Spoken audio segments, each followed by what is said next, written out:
তাদের আমরা বিভিন্ন ধরনের ইনস্ট্রাকশন দিয়েছি।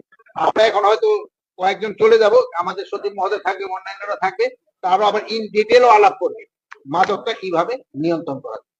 আর জানেন এই মাদকটা মেইনলি এই কক্সবাজারের উপর দিয়ে আসে, এই জন্য আপনাদের একটা কিন্তু বিরাট দায়িত্ব রয়ে গেছে এই মাদকটা নিয়ন্ত্রণ করার জন্য।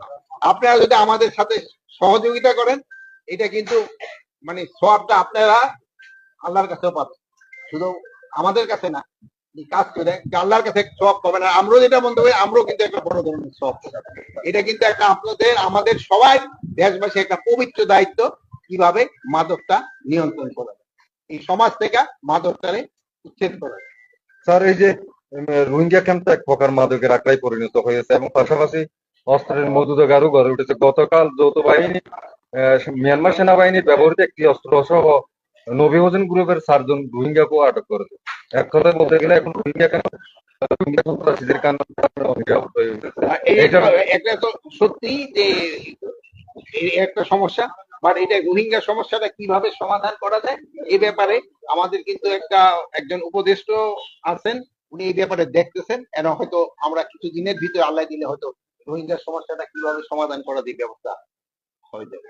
স্যার, একটি বিষয়, সারা দেশে এখন মব ভায়োলেন্সের একটা বিরুদ্ধে একটা সরব হয়েছে জনগণ।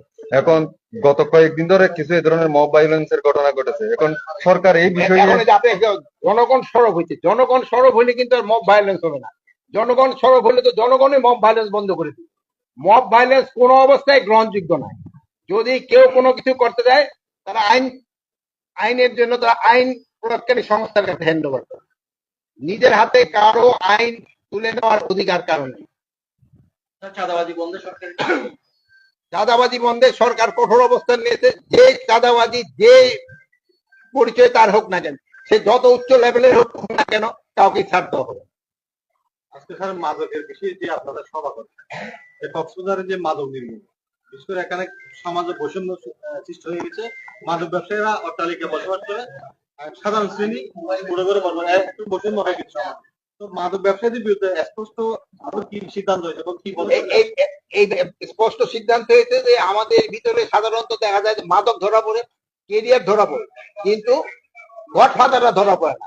কোন অবস্থায় গডফাদাররা যেন ছাড়া না পায়, এই ব্যবস্থা গ্রহণ করে।